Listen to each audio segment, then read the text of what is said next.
Picture this. Way back in the day, just getting your basic groceries was a whole ordeal. You couldn't just stroll in and grab what you wanted. You actually had to stand there and hand a written list to a clerk behind a counter, and they would fetch every single item for you. And honestly, shopping just took your entire day. You had to wander around town to all these different, hyper-specialized little shops. You'd hit up the baker for your bread, wander over to the butcher for your meat. Plus, food was just expensive back then. These tiny little shops were buying their goods in small amounts, which meant higher prices for everyone else. It was so pricey that everyday folks had to grow their own vegetables in the backyard just to save some cash. But then along comes this guy named Clarence Saunders. He's standing there watching all these exhausted people wasting their lives in long lines, and he hatches this delightfully crazy new idea. He just has this wandering thought. What if the shoppers did the work themselves? Like, what if they could physically walk through the store, look around, and pick their own items? It would make everything so much faster. So Clarence goes for it and opens Piggly Wiggly down in Tennessee. It was the original self-service store, and honestly, initially, the locals were deeply confused by it. He would hand people these little wooden baskets and make them walk this very specific, twisty path that dragged them past every item on the shelves. It was exactly like navigating a giant, life-sized board game, creating this brand new way to shop. And the wild thing is, people loved it. They loved the power of picking out their own food, holding an apple up to the light, examining it, making sure they got the best one. It turned a boring chore into this fun game. And the brilliant result of this? It naturally lowered the cost of food, because the store didn't need a bunch of clerks anymore. Clarence banked those wage savings and passed them right back to the shoppers. So naturally, everybody else copied this genius idea. Stores started getting massively bigger, they started throwing meat and bread under the same roof, and boom, the modern grocery store was born. But there was a catch. Those charming little wooden baskets got heavy when they were full. Customers would just stop buying things the second their arms started aching, which was a bummer for the stores who desperately wanted them to buy more stuff. Fast forward a bit, and a store owner named Sylvan Goldman is just staring at a folding chair, and he gets an idea. He slaps some wheels on the bottom, tosses a couple of baskets on top, and bam, he creates the original shopping cart. He assumed everyone was going to love it, but they hated it. It was a massive flop at the start. The guys walking in thought pushing a cart made them look weak, and the women thought it looked way too much like pushing a baby stroller. Just terrible vibes all around. But Sylvan was stubborn. He refused to give up, to the point where he actually hired actors to casually stroll around his store, pushing the carts with these giant fake smiles on their faces. And seeing that social proof finally got real customers to cave and try them out. It's nice to marvel at how this simple metal cart changed everything. Suddenly, you could haul a massive pile of groceries without even breaking a sweat. People started buying an entire week's worth of groceries in a single trip, which forced these stores to expand. And right around then, cars completely changed the rules of shopping too. Families started driving out to the store, which meant you needed these sprawling parking lots. Those tiny city shops just couldn't keep up anymore. Plus, back at home, families were plugging in electric refrigerators, meaning they could keep their milk ice cold for days. This let them stock up on loads of fresh food all at once, officially kicking off the legendary supermarket boom. So, supermarkets today are smart places. Every single inch of that floor plan is this intensely calculated puzzle designed to make you buy things. They operate just like a beautifully scented mousetrap. Notice how the second you walk through those sliding doors, you're hit with all these vibrant, bright flowers and sweet-smelling fruits? That is on purpose. It practically tricks your brain into feeling happy and, more importantly, hungry. All those perfectly misted fruits and veggies make the whole place feel fresh, reminding your brain of some sunny, wholesome farm. You suddenly feel weirdly good about the food around you and ready to open your wallet. They know you need milk, so they hide it at the very back. You have to trek past everything else in the building just to grab it.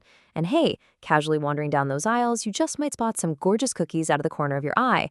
Boom, classic impulse buy, simply because they look tasty while you were hunting for dairy.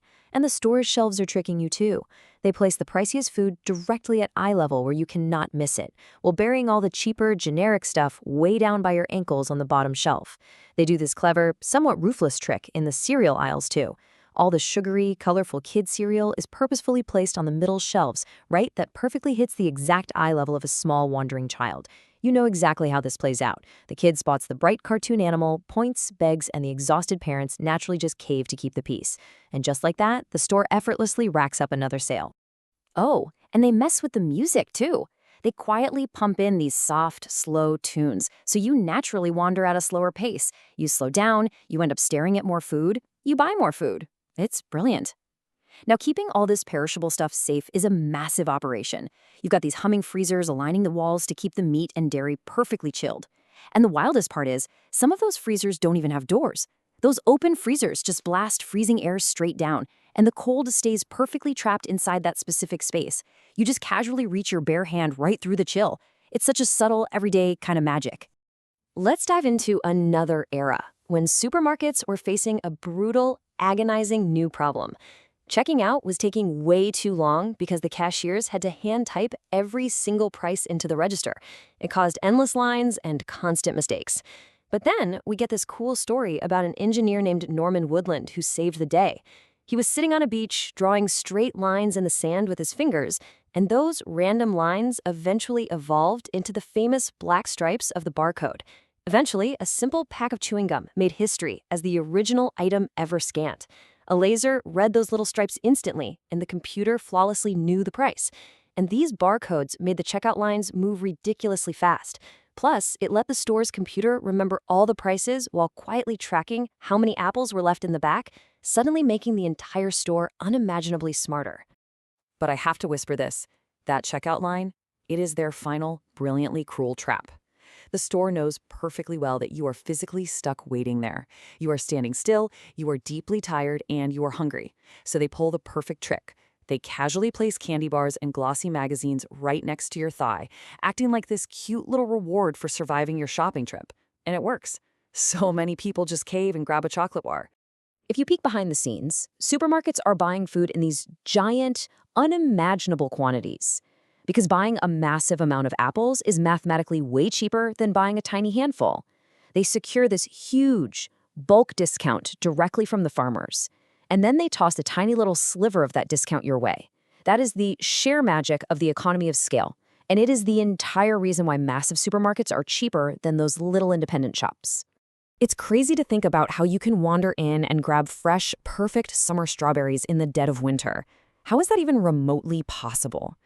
Well, giant cargo ships and massive planes haul delicate food across the churning ocean, dragging it thousands of miles.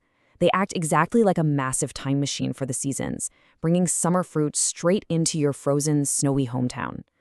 Take the weird, wandering journey of bananas. They are deliberately picked while they are rock hard and green. They sail across the world in the belly of dark, cool ships, chill out in highly specific rooms just to turn yellow, and only then do they finally hit the store shelf. Oh, and those bakeries tucked inside the store, they are tricking you too.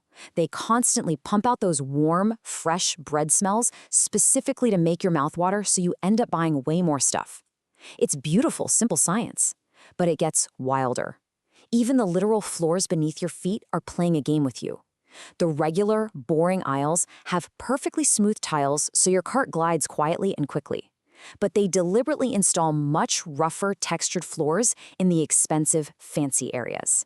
It's this psychological trick. The rough floors make your cart subtly rattle, just enough to subconsciously annoy you into slowing your pace. You slow down, you stare at the imported cheese, and boom, you suddenly decide you deserve a little treat. And we have to talk about how supermarkets push those little plastic loyalty cards on you.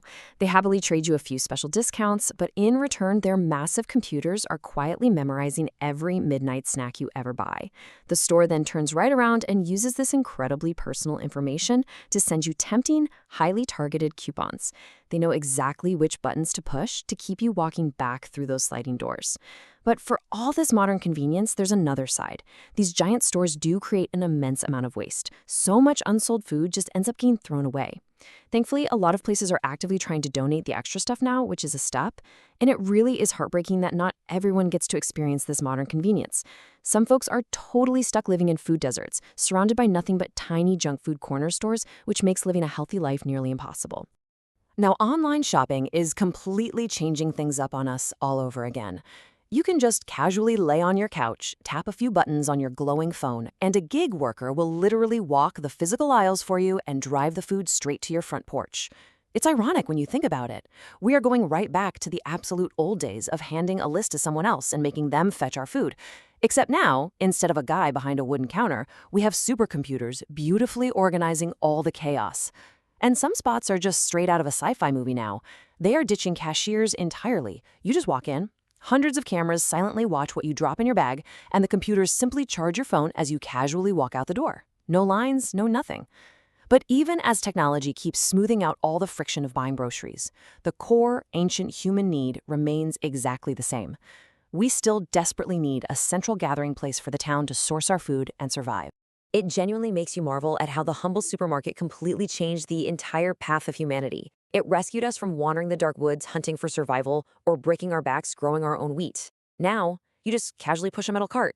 And when you let your mind wander, you realize that spending so much less time desperately finding food gave us this glorious, beautiful free time. It gave us the hours to write epic books, to build rockets that go to space. The supermarket was a profound gift of time. It fills you with this deep wonder, right? That we just blindly trust this glowing store to keep us perfectly safe, to keep our food impeccably clean. We rely entirely on this massive, quiet network where an unfathomable amount of people work seamlessly together just to feed us. Because ultimately, the supermarket is undeniable proof of human teamwork. It gathers the harvest of an entire spinning planet under one bright roof. But as cameras replace cashiers and apps replace aisles, you have to wonder, what will the supermarket look like for the next generation? Will we even need a physical store at all? If you enjoyed wandering through this with me, definitely drop a like, share it with your friends, and hit subscribe so we can keep the wander going. Catch you next time.